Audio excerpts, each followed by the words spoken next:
24/7 এই হচ্ছে AGT live 24/7। This is AGT Live 24/7। 2017 এরপর 2024 আবারও শুরু হয়েছে সরকারি পুস্তক বিতরণ বেসরকারি বুক সেলারদের হাত ধরে। দীর্ঘ বছরের দাবিতে চলতি শিক্ষাবর্ষে সিলমোহর দিলেন রাজ্য সরকারের শিক্ষামন্ত্রী তথা মুখ্যমন্ত্রী প্রফেসর ডক্টর মানিক সাহা। 2017 সালের পর দীর্ঘ বছর রাজ্যের বুক সেলার্স থেকে রাজ্য সরকারের নিকট দাবি করে আসছিলেন SCERT এর তৈরি বইগুলি সরকারিভাবে নয় তুলে দিতে হবে রাজ্যের প্রতিটি প্রান্তের বুক সেলার্সদের হাতে। তাতে করে বুক সেলার্সরা কিছুটা লাভবান হবে। 2018 সালে রাজ্যের নতুন সরকারের শিক্ষামন্ত্রী বুক সেলারদের আকুতি দাবিকে গ্রাহ্যই করেননি। যে দাবি দীর্ঘ বছর পর মূল্যায়ন করে নবম থেকে দ্বাদশের SCERT অনুমোদিত বইগুলি রাজ্যের শিক্ষামন্ত্রী এবং শিক্ষা দপ্তরের অধিকর্তা তুলে দিলেন সারা রাজ্যের বুক সেলারদের হাতে। 7 এপ্রিল সাত সকালে আমবাসা কুলাই ডলুবাড়ি এলাকার বুক সেলারদের হাতে হাতে বইগুলি তুলে দেন বুক সেলার্স আমবাসা বিভাগীয় কমিটির মাধ্যমে, যেখানে ছিলেন কমিটির সভাপতি প্রেমচাঁদ দেবনাথ, সম্পাদক বাবুল সাহা সহ অন্যান্য সদস্যরা। Bureau report, AGT live 24/7। NCERT অনুমোদিত বইগুলিও আমরা এই পুস্তক ওয়েবসাইটের মাধ্যমে বন্টন করার প্রচেষ্টায় আমরা আছি। এই বিষয়ে আমাদের অল ত্রিপুরা বুক সেলার্সের সম্পাদক বিশেষ করে উত্তম চক্রবর্তী মহোদয়ের প্রচেষ্টাকে আমরা প্রশংসনীয়, ওনাকে ধন্যবাদ না দিয়ে আমরা পারছি না।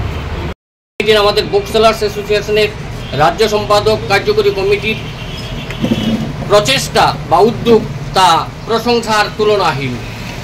এই প্রক্রিয়ায় আমাদের আমবাসী বিভাগ তাদের সহযোগিতা করেছে একান্তভাবে। এই প্রক্রিয়া চালু হয়েছে আপনার মার্চের 25 তারিখ থেকে।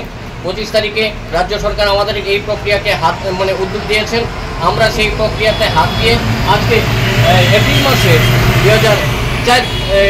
মাসের 4-5 তারিখ থেকে সারা ত্রিপুরায় সমস্ত পুস্তক ওয়েবসাইটের মধ্যে রাজ্যের ছাত্রছাত্রীদের স্বার্থে পুস্তক বিলির প্রক্রিয়া আমরা অব্যাহত রেখেছি। উল্লেখ করতে হয়, কিছু কিছু স্থানীয় পত্রিকা যেটা এই পুস্তক বিলি প্রক্রিয়ার বিষয়ে অপপ্রচার বা বিভ্রান্তি প্রচার করে চলছেন তারা। আসলে ঠিক এই কথাটা ঠিক নয়, এই কথাটা সম্পূর্ণ মিথ্যা, ভিত্তিহীন। কারণ সমগ্র ত্রিপুরার IS এর মাধ্যমে, যেমন আমাদের আমবাসার IS আমরা 26 তারিখে প্রক্রিয়া চালু হয়েছে, 28 তারিখে আমরা বই গ্রহণ করতে পেরেছি। এরকম সমগ্র ত্রিপুরা IS এর মাধ্যমে এই বইগুলি আমরা বন্টন করার সুবিধা পেয়ে গেছি। অন্যান্য বছরের দিকে যদি আমরা আলোকপাত করি, অন্যান্য বছরে নবম, দশম, একাদশ, দ্বাদশ বা 6 to 12 পর্যন্ত বইগুলি এই মার্চের পরিবর্তে, এপ্রিলের পরিবর্তে জুন, জুলাই, আগস্ট পর্যন্ত কিন্তু বইগুলি বিলি বন্টন হতো না। এবছর দেখুন আমরা এপ্রিল মাসের 2 তারিখ 3 তারিখে কিন্তু ছাত্রদের হাতে আমরা বই তুলে দিতে পারছি। তাই বলবো, এই যে কিছু কিছু বিভ্রান্তিকর সাংবাদিক বা বিভ্রান্তিকর কিছু পেপারস বা পত্রিকা, এগুলি যে প্রচার, এগুলি ভিত্তিহীন। রাজ্য সরকার এখন পর্যন্ত দেননি। সেলার্স অ্যাসোসিয়েশনের পক্ষ থেকে আন্তরিক শুভেচ্ছা ও অভিনন্দন জানাচ্ছি। পয়সা দিয়ে যেমন আগে স্কুল থেকে পয়সা দিয়ে নিত, সেভাবেই দোকান থেকেও পয়সা দিয়ে বই কিনে নিতে হবে। এইবারে বইয়ের মূল্য কিরকম? মানে আগে রেটেই রয়েছে, কোনো মূল্যের পরিবর্তন করেনি। আমরা সরকারি মূল্যে দিচ্ছি, ন্যায্য মূল্যে। আমরা 9, 10, 11, 12 4টা ক্লাসের বই এখন মার্কেটে আছে।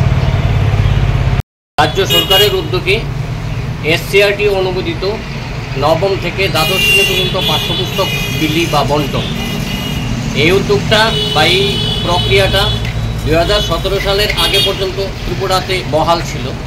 2017 থেকে 2022 সাল পর্যন্ত আমাদের তৎকালীন শিক্ষামন্ত্রীর অকর্মণ্যতা বা অপদার্থতার কারণে এই প্রক্রিয়াটা বন্ধ হয়ে যায়। আবার 2023 সাল থেকে বর্তমান মুখ্যমন্ত্রী এবং আমাদের রাজ্যের সমস্ত পুস্তক ব্যবসায়ীদের বা রাজ্য কমিটির আন্দোলনের প্রচেষ্টার ফলে বর্তমান মুখ্যমন্ত্রী তথা শিক্ষামন্ত্রী, অনুভবী শিক্ষামন্ত্রী, উনি আমাদের সেই আন্দোলনের ডাকে সাড়া দিয়ে আবারও সেই প্রক্রিয়াটা চালু করেছে। এই প্রক্রিয়ায় আমাদের ত্রিপুরার সমস্ত ছাত্রছাত্রীর নিশ্চিত এটার একটা সুফসল পাওয়া যাবে। উদ্যোগ এই প্রক্রিয়াকে ত্বরান্বিত করার লক্ষ্যে আমাদের শিক্ষা অধিকর্তা, বিশেষ করে SCERT নিয়ে আমি আমার ক্ষুদ্র বক্তব্য এখানে সমাপ্ত করি।